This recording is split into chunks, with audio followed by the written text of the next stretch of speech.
सबको जय सुखी Sunday password to the word इस शीर्षक के अंतर्गत प्रति इतवार के पूजन पद्धति में भाग लेते हुए प्रभु का वचन सुनने के लिए, समझने के लिए, ग्रहण करने के लिए और उन वचनों के अनुसार जीवन बिताने की शक्ति सामर्थ्य मांगते हुए एक सुंदर आदर्श क्रिस्तीय जीवन बिताने की विशेष कृपा मांगने के लिए मैं आप सभी लोगों का हार्दिक स्वागत करता हूं।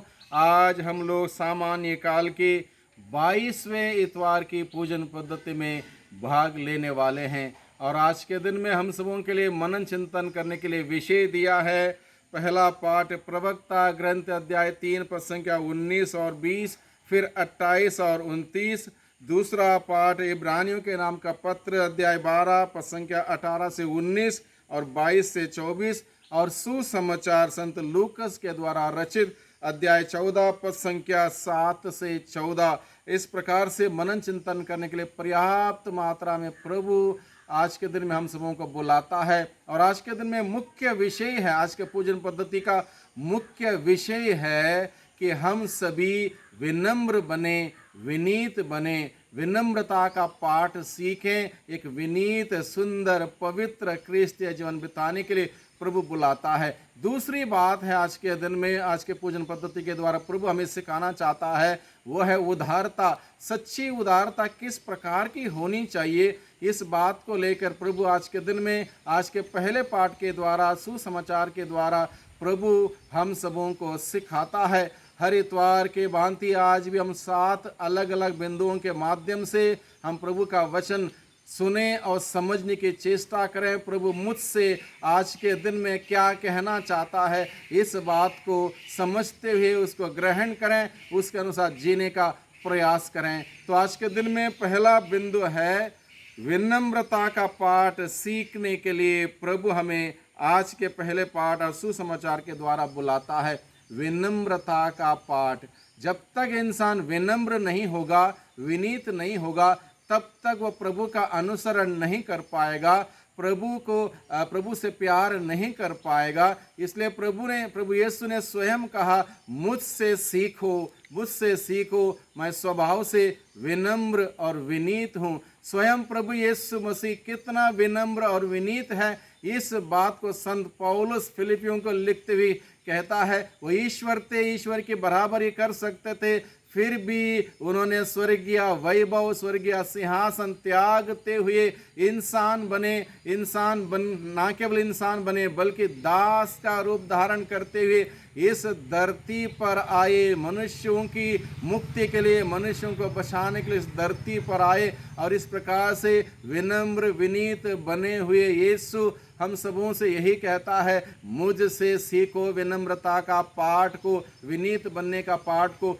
मुझसे सीखो। और जो प्रभु से सीखना चाहता है उसको विनम्र बनना है। विनम्र बने बगैर हम प्रभु से कुछ भी नहीं सीख सकते हैं। दूसरे बिंदु में हम लोग देखते हैं, ईश्वर के सामने इंसान तब छोटा बन जाएगा जब वह एक दूसरे के प्रति छोटा बनना सीखेगा। ईश्वर के सामने छोटा बनने से पहले हम सबों को, मुझे और आपको, हर एक व्यक्ति को एक दूसरे के सामने भी हमें छोटा बनना होगा। आज के दिन में घर परिवार में लड़ाई, समुदाय के बीच में लड़ाई, गांव के बीच में लड़ाई, अलग अलग जगहों पर लड़ाई क्यों होती है? कोई किसी के सामने छोटा बनना नहीं चाहता, कोई अपने अहम को त्यागना नहीं चाहता। हर कोई अपना पावर दिखाना चाहता है, अपनी शक्ति प्रदर्शित करना चाहता है। कोई किसी की बात को सुनने को तैयार नहीं, किसी को माफ करने के लिए तैयार नहीं। यानी कि कुल मिला के कोई भी व्यक्ति विनम्र बनने के लिए, छोटा बनने के लिए, विनीत बनने के लिए आज के दिन में तैयार नहीं। जब हम लोग एक दूसरे के बीच में, आपसी संबंध में, आपसी रिश्ते में हम अगर छोटा बनना सीखेंगे, तभी जाके हम ईश्वर के सामने विनम्र विनीत बनेंगे। इसलिए ये पाठ इतना आसान नहीं है। प्रभु बुलाता है कि हम सभी सीखें, इसलिए प्रभु से शक्ति सामर्थ्य मांगें। इस विनम्रता का पाठ को सीखने की कला हम प्रभु से मांगें। तीसरे बिंदु में हम लोग देखते हैं, आज के परिवेश में कोई छोटा बनना नहीं चाहता, कोई भी व्यक्ति छोटा बनना नहीं चाहता। छोटे बच्चे से आप पूछ लीजिए, छोटे बच्चे से अगर आप पूछोगे कि आप खुश हो, वो बच्चा तुरंत बोलेगा अब मैं छोटा हूँ, जब बड़ा हो जाऊंगा मैं खुश हो जाऊंगा, बड़ा हो जाऊंगा खुश हो जाऊंगा। एक बच्चे से एक बार पूछा क्या तुम खुश हो? उसने कहा अब मैं छोटी क्लास में पढ़ता हूँ, मैं छोटा हूँ, मैं बड़े क्लास में आऊँगा, हाई स्कूल पास करूँगा, तब जाके मैं खुश हो जाऊँगा। वही सवाल जब बाद में पूछा हाई स्कूल पास करने के बाद, तब वो कहता है अभी मेरी पढ़ाई पूरी नहीं हुई, सारी डिग्रियां होने दो, सारा डिप्लोमा मैं हासिल करूं, उसके बाद खुश हो जाऊंगा। यानी कि बड़े होने पर खुशियां ढूंढने की कोशिश करते हैं, और बड़ा हुआ, पढ़ाई हुई, डिप्लोमा हुआ, उसके बाद वही सवाल जब पूछा गया तब उसने यही बताया अब केवल मेरी पढ़ाई पूरी हुई, नौकरी मिल जाएगी तब मैं खुश हो जाऊंगा, यानी कि और बड़ा हो जाऊंगा तो खुश हो जाऊंगा।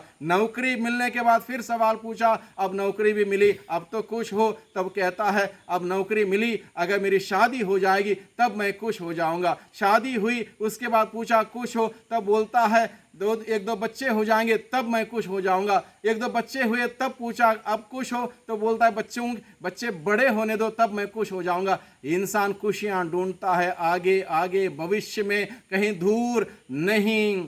प्रभु हमें सिखाता है जो विनम्र विनीत होता है, जो जितना कुछ ईश्वर ने दिया उसी में संतुष्ट रहता है, उसी में वो खुशियां पाता है। और उसी बात को प्रभु हम सबों को सिखाना चाहते हैं। यानी कि आज के दुनिया में कोई किसी के सामने छोटा नहीं बनना चाहता, हर कोई चाहता है मैं बड़ा हो जाऊं, चाहे पैसे में, पद में, प्रतिष्ठा में, मान सम्मान में, हर प्रकार से मैं बड़ा हो जाऊं। इसी बात की होड़ में हर कोई लगा हुआ है।